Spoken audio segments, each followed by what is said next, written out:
It's a very impressive house. Elizabethan, isn't it? Spot on, my dear. 1571. The architect was Sir John Arundel. His gabled facade is the earliest of its kind in the country. It's a beautiful hallway. And here's our famous window, you see. 576 individual panes, most of them original. That's quite something. The window cleanly detested, of course. Has the house always been in your family, Sir Archibald? Only since the 17th century. It was a gift from Charles II in recognition of our support during the Civil War. Now, here we are. Some of these bookcases may be a little dusty, I fear. Oh, I can cope with a bit of dust. That's the spirit. Well, if you'll excuse me, Dr. Smythe, I usually have my little rest at around this hour. Times, winged chariot and all that, you know.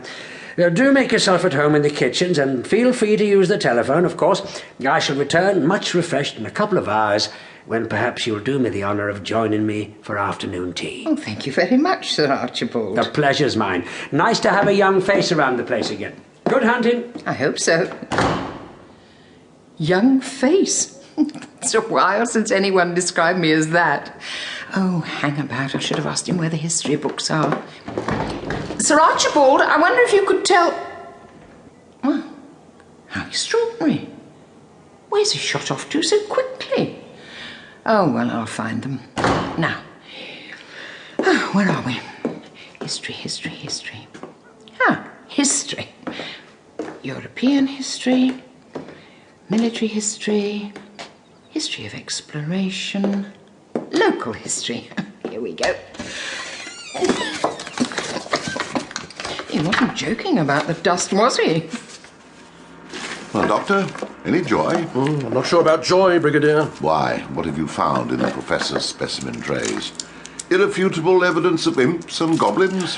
What makes you say that? Oh, just the local hocus-pocus, you know. Cornish pixies and so forth. They lay it on rather thick for the tourists around here. Do they? Oh, yes. Apparently, the local name for the fugu is the Pixies' Hall. Supposed to be traditional, but it sounds to me like a bit of nonsense. Cooked up by the Victorians. Oh. They were great ones for all that stuff about the fairy folk, weren't they?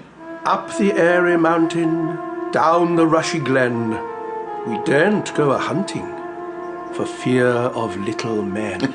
Exactly. That's the sort of thing. Good old bit of bunkum. Yes, possibly. Come on, Brigadier, get your coat. Why? Where are we going? Up to the fugu. There's something I want to take a look at. And there it was, Lanyon Moor. I knew I'd heard of it somewhere along the line. Thank you very much, Gareth. Nice to double-check. All right, then. Next time I'm in town, I'll call you up and we'll have dinner at Magdalen. All right, then. Bye. Have your researches been fruitful, Dr. Smythe? Oh, Sir Archibald, I didn't hear you come in. You gave me quite a fright. Oh, I'm so sorry, my dear. I do apologise. I had no idea I was still capable of sneaking about at my age. Can I tempt you to another pot of tea? No, thank you.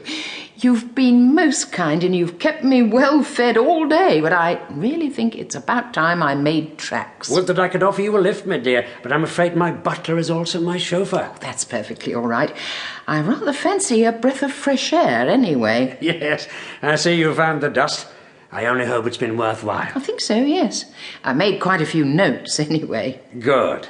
Well, Dr. Smythe, you're welcome to stay as long as you wish, but if you're contemplating a return on foot, I should advise you set off directly. Dusk is approaching and night falls very quickly on the moor. That's the point. I just keep to the track, do I?